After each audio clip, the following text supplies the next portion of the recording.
قرآن مجید اللہ کا کلام ہے، اس کی تدوین ہوئی ہے، یہ بھی ایک دیوان کی شکل میں ہے، اس کو بھی جمع کیا گیا ہے، لیکن یہ جمع و تدوین قرآن یہ خود اپنی جگہ پر ایک بہت اہم موضوع ہے جس کے بارے میں بعض معلومات ہمارے ذہنوں میں ہر وقت مستحضر رہنی چاہیے۔ تو تدوین قرآن حکیم کی 3 مراحل میں مکمل ہوئی۔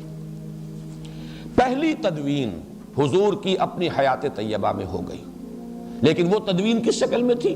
صورتیں معین ہو گئیں، صورتوں کی ترتیب معین ہو گئی، کتابی شکل میں قرآن حضور کی حیات طیبہ تک موجود نہیں تھا۔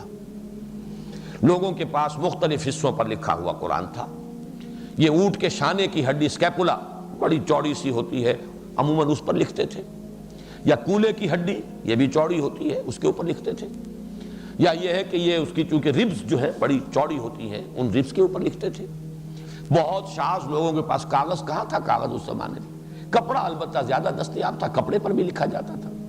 اس طریقے سے پتھروں پر لکھتے تھے، چھوٹے چھوٹے پتھروں پر بھی آیتیں لکھ لیتے تھے۔ تو یہ لکھا ہوا جو معاملہ ہے، اور یہ نوٹ کر لینا چاہیے، قرآن کا معاملہ جو میں نے کل بھی بحث کی تھی، یہ قول ہے۔ اِنَّهُ لَقَوْلُ رَسُولٍ کریم، یہ لکھی ہوئی شکل میں حضور کو نہ دیا گیا، نہ حضور نے لکھی ہوئی شکل میں امت کو دیا۔ حضور کو بھی یہ پڑھایا ہے، سَنُقْرِئُكَ فَلَا تَنْسَىٰ، ہم پڑھائیں گے آپ کو پھر آپ بھولیں گے نہیں، حضور کو پڑھایا گیا۔ یہ گویا کہ قول جبرائیل اور پھر قول محمد بن کر لوگوں کے سامنے آیا ہے صلی اللہ علیہ وسلم۔ جبرائیل سے حضور نے سنا اور حضور سے صحابہ نے سنا۔ تو اصل میں تو قرآن کی بنیاد جو ہے وہ پڑھی جانے والی شے ہے، یہ لکھی جانے والی شے اصلاً نہیں تھی، لکھی گئی ہے، حضور کے زمانے میں لکھی گئی ہے، اور حضور نے اسی لیے یہ حکم بھی دے دیا تھا، لا تکتبوا عنی الا القرآن، احادیث کو منع کیا تھا کہ میری باتوں کو ابھی مت لکھو، گڑبڑ ہو جائے گا کہیں، قرآن مجید ہی کو لکھو صرف۔ لیکن یہ لکھنا جو ہے اصل نہیں ہے، اصل قرآن حضور کے سینے میں جمع کیا اللہ نے، اور پھر صحابہ کے سینے میں جمع کر دیا محمد الرسول اللہ صلی اللہ علیہ وسلم نے۔ وہ منہ سے منہ کو گیا ہے، قول سے قول کی شکل میں گیا ہے، لوگوں نے سیکھا ہے حضور کے دہن مبارک سے۔ اِنَّهُ لَقَوْلُ رَسُولٍ کریم، جس پر میں کل گفتگو کر چکا ہوں۔ بہرحال لکھا ہوا قرآن بھی تھا، لیکن کتابی شکل میں نہیں، جمع شدہ شکل میں نہیں۔ جمع شدہ شکل میں صرف سینوں میں تھا، حفاظ کو یاد تھا، انہیں یاد تھا قرآن اس ترتیب کے ساتھ ہے۔ اور اس کے لیے سب سے بڑی دلیل یہ ہے کہ ہمیں روایات ملتی ہیں صحیح کہ ہر رمضان مبارک میں جتنا قرآن اس وقت تک نازل ہو چکا ہوتا تھا، حضور اور حضرت جبرائیل جیسے کہ ہمارے ہاں بھی رمضان مبارک کے آنے سے پہلے دورہ کرتے ہیں حفاظ، حافظ سناتا ہے، دوسرا سنتا ہے، تاکہ یہ کہ تراویح میں سنانے کے لیے تازہ ہو جائے۔ تو رمضان مبارک میں حضور اور حضرت جبرائیل مذاکرہ کرتے تھے، قرآن مجید کا دورہ ہوتا تھا قرآن کا۔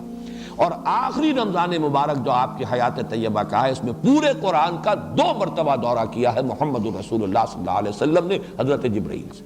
تو ظاہر بات ہے ترتیب تو تھی، تدوین ہو چکی تھی، لیکن وہ کتابی شکل میں نہیں تھی، وہ سینوں کے اندر محفوظ تھی ترتیب۔ ویسے لکھی ہوئی مختلف صورتیں، مختلف آیتیں لوگوں کے پاس مختلف چیزوں پر موجود تھیں۔ اس معنی میں جہاں تک حافظے میں اور سینے میں مدون ہو جانا ہے قرآن کا، وہ تو نبی اکرم صلی اللہ علیہ وسلم کی حیات طیبہ کے دوران مکمل ہو گیا۔ دوسرا مرحلہ آیا ہے اس کا حضرت ابوبکر رضی اللہ تعالیٰ عنہ کے عہد خلافت میں، جب جنگیں ہوئی ہیں مرتدین سے اور مانعین زکوٰۃ سے، اور جنگ یمامہ میں تو بہت بڑی تعداد میں صحابہ شہید ہوئے ہیں، بہت بڑی جنگ تھی، خوریس جنگ تھی، اور اس میں بڑی کثیر تعداد میں حفاظ قرآن شہید ہو گئے۔ اب ایک تشویش پیدا ہوئی کہ اس قرآن کو اب جمع کر لینا چاہیے کتابی شکل کے اندر، ما بین الدفتین یا دفتیین، اس کو جمع کر لینا چاہیے۔ اس پر پھر حضرت عمر کے دل میں سب سے پہلے یہ خیال آیا۔ حضرت عمر نے حضرت ابوبکر سے کہا، وہ بڑے متردد رہے، میں کیسے کروں، جو کام حضور نے نہیں کیا وہ میں کیسے کروں؟ لیکن حضرت عمر اس پر اصرار کرتے رہے، تو پھر رفتہ رفتہ ان کا حضرت ابوبکر کا بھی سینہ کھل گیا۔ انہوں نے فرمایا کہ ہاں اب تمہاری اس بات کے لیے میرا سینہ کھل گیا ہے، اللہ نے میرے سینے کو کشادہ کر دیا۔ اس کے بعد اب جن صحابہ پر یہ بوجھ ڈالا کہ حضرت زید بن ثابت جو حضور کے زمانے میں بھی کاتب وحی تھے، لکھتے تھے، چند آپ کے صحابہ تھے کہ جو خاص اس کام کے اوپر مامور بھی تھے، وحی آتی تھی تو وہ لکھتے تھے، اور ان میں حضرت زید بن ثابت جو ہیں بہت معروف ہیں۔ جب ان سے حضرت ابوبکر نے فرمایا کہ اب تم یہ کام کرو، اور ان کے ساتھ کچھ اور صحابہ کو ایک کمیٹی کی شکل دی، تو وہ بھی پہلے بہت متردد رہے، ان کی دلیل بھی یہ تھی جو کام حضور نے نہیں کیا میں کیسے کروں، اور نمبر دو یہ کہ یہ تو پہاڑ جیسی ذمہ داری ہے میں کیسے اٹھاؤں۔ لیکن پھر جب حضرت ابو بکر حضرت عمر رضی اللہ تعالیٰ عنہما دونوں کا اصرار ہوا تو ان کا بھی سینہ کھل گیا۔ پھر اس کو پھر اب صحابہ کرام سے جس کے پاس جو بھی لکھی ہوئی شکل میں تھیں ان سے لے کر، اور پھر یہ کہ مختلف شہادتیں اور حفاظ کی مدد سے اب اس کو ایک کتاب کی شکل میں مرتب کر لیا گیا حضرت ابو بکر کے زمانے میں۔ یہ نوٹ کر لیجئے کہ ایک کتاب کی شکل میں بھی قرآن مجید کی تدوین مکمل ہو گئی ہے، گویا کہ تقریباً حضور کے انتقال کے 2 سال کے اندر۔